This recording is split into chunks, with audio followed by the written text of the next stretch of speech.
Breathe in. Welcome to another fantastic episode of My Orgasmic Life. I'm your hostess with the mostest, Gaia Morrissette. Okay, so last week's show was all talking about the juicy details of me having 47 birthday orgasms. And I've gotten a lot of requests and a lot of questions of like, what? How is that even possible? How are you even walking? How are you even existing? How did you even know your name? Like, that's not even possible. So I want to quickly talk about some of why that's possible and the foundation of making that possible.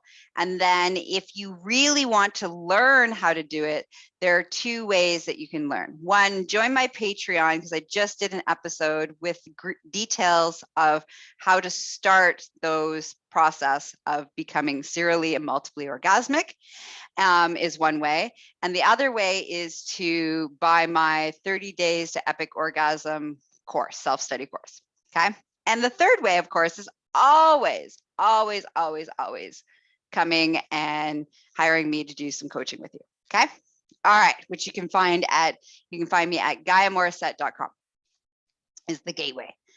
Okay. So let's get on the same page about what is orgasm when I'm talking the language. Okay. So orgasm is a happy byproduct of pleasure.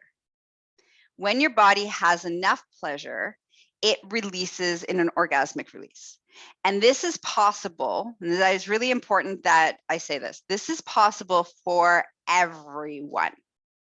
Doesn't matter what bits you have, what gender you are, how you identify. We all have the capacity of having multiple and serial orgasmic possibilities in our bodies. Okay, so this isn't just specifically to vulva and vagina owners. So where was I? Okay, orgasm. Orgasm is just enough pleasure, has a happy byproduct of an orgasmic release. And an orgasmic release is not ejaculation. Those are two separate things. So ejaculation is over here and orgasmic release is over here. And often they happen together. So we have been taught to believe they're the same thing. They are not the same thing. Okay. It's very important to understand. Now, ejaculation is fantastic. I love ejaculation. Yay, ejaculation. Ejaculation from penises, ejaculations from vaginas, ejaculation is great. However, it's different than orgasm. And once you can learn to separate those two things, then it makes it easier for you to be more orgasmic, because it's hard on the body to create ejaculate and then release it, and then create more ejaculate and release it. So that's in itself, some people can do that multiple times in a session. However, that takes a lot of capabilities, strength, training, diet, all sorts of stuff. Okay. So the average person, when they ejaculate, it's usually a one-time deal for a while, and then they need a recovery period. Okay. So we've separated those. So now let's talk about what is serial orgasm versus multiple orgasm. So we've been taught that multiple orgasm means that it's more than one orgasm in a row, which is not actually true. A multiple orgasm means I'm having an orgasmic release here on my boob, and I'm having an orgasmic release in my neck, and I might be having an orgasmic release in my genitals. So multiple orgasm is basically having multiple spots in your body that are having orgasmic release at the same time. Serial orgasm is having one after another, after another, after another, after another, after another. Okay, both are spectacular. Okay, now let's talk about the foundation of orgasm is pleasure. Remember, I said the more pleasure you have, the more orgasm is the byproduct of that pleasure. So there are two types of pleasure. And I break it down into two kind of categories. Is a better way of putting it instead of types, categories. There is sensory pleasure, which is being in the body. It's engaging your five senses, engaging in your five senses. Then there's emotional pleasure, which is like happiness, bliss, joy, laughter. You know, you're so excited that your heart wants to ejaculate all over the place. Like, it's like this just so much happiness and joy and ecstasy comes from it. Okay.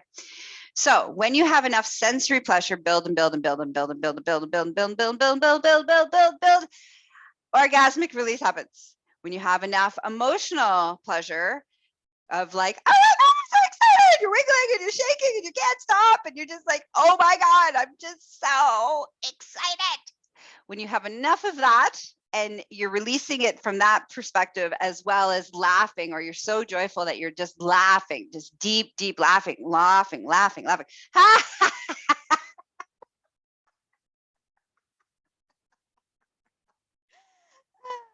Oh, good times.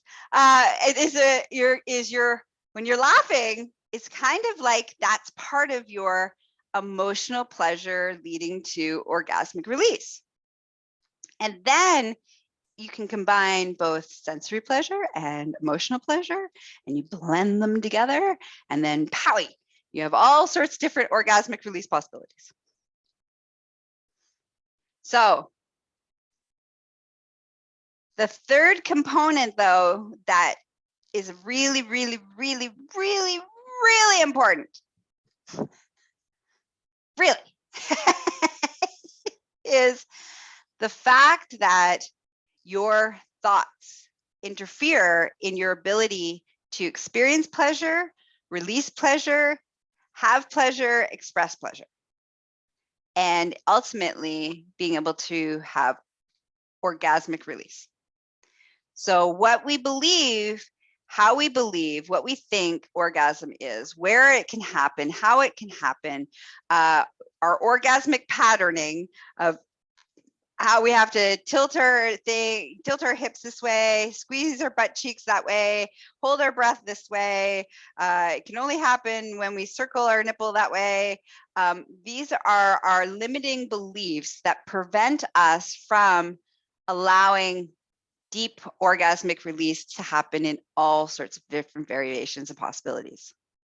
So there's a bunch of stuff of how do you that you need to rewire and activate and know and reprogram basically your mindset around what is orgasmic and what is orgasmic possibility, and how can my body release orgasm in all the different variables.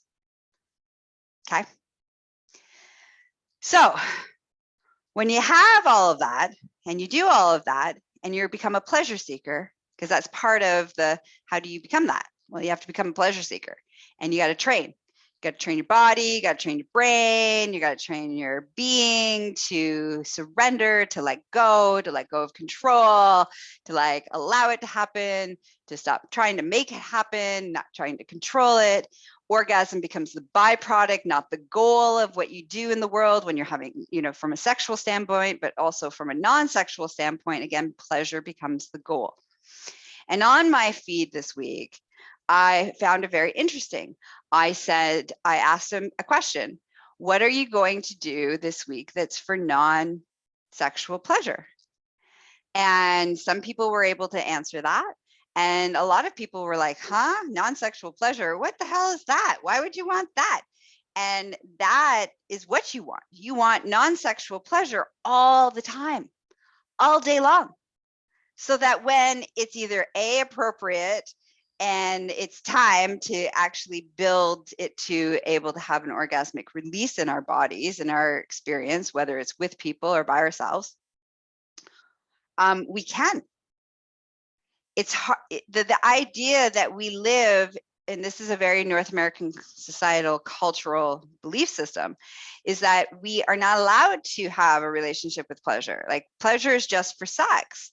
But the thing is that if you don't have a good, healthy relationship with non-sexual pleasure, how are you supposed to be able to have sexual pleasure? Which ultimately, how are you supposed to have an orgasmic pleasure? There's like no possibility of that.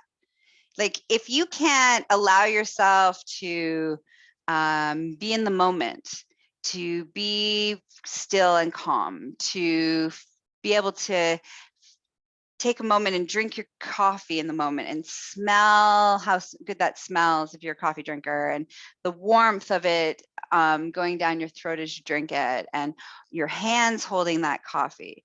You just went through the motion of drinking your coffee and missed all these pleasure possibilities. And those pleasure possibilities are the foundation for all the orgasmic possibilities that you're missing out on. So if you don't build enough of those pleasure possibilities throughout your day, then it's really hard and sometimes even impossible to actually have orgasmic releasing, orgasmic possibilities, because your tank of pleasure is not full. So I lovingly invite you to start looking at, what is your relationship with pleasure? Do you allow yourself to have pleasure? Is pleasure only allowed in certain frameworks?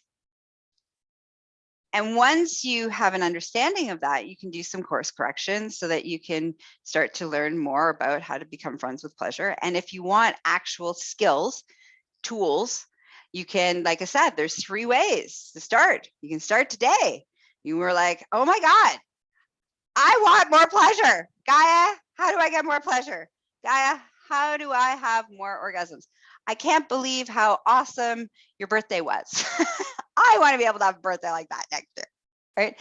If that's where you're sitting and that's where you're at, then there's 3 ways to start this process. Super easy.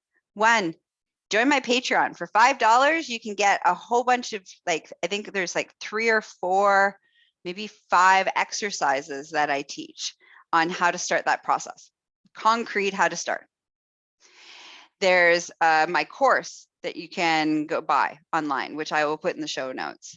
And it's a self-study course, being more orgasmic. Now that one is definitely geared to vulva owners, vagina owners when I created that course. So, you know, that's really important to say. However, the Patreon one is gender neutral, okay? And the 3rd way, of course, always come see me. Between the body work that I do in the world, to the coaching that I do in the world, the education that I do in the world, the you know, depending on what you need to be able to be in your body, to feel pleasure, to have pleasure, to feel safe in pleasure, to heal any trauma that interferes in your relationship with pleasure, reach out to me and we can help that process, clear that stuff, do the work that we need to do, so that you can be more orgasmic and you can have more joy and more pleasure in your life. So the way to get a hold of me, is you can go to my hub, All Things Gaia. So it's www.GaiaMorrissette.com. And that's the hub to all the things that I do in the world. Okay, so that's a good place to start, to be like, how am I going to work with you?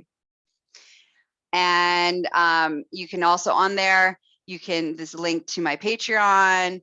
On there is the link to my online education programs, my library. So you can find all of those things at GaiaMorrissette.com. However, I'll also put all those links in the show notes today as well.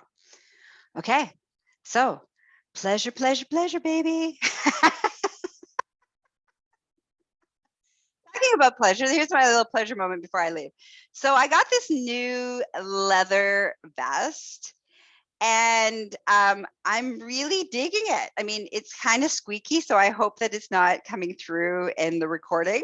And so that if you're hearing like kind of creaking sounds, that would be my new leather vest that I'm wearing. That feels really sexy and feels really good against my skin, and it looks really hot, and I feel very primal and very raw in it. So I wanted to talk about that for a moment, talking about having a pleasure moment. And I can smell the leather, which is nice. So anyways, okay, that's it. That's what I wanted to leave you with. Mwah. Have a juicy day. Bye-bye.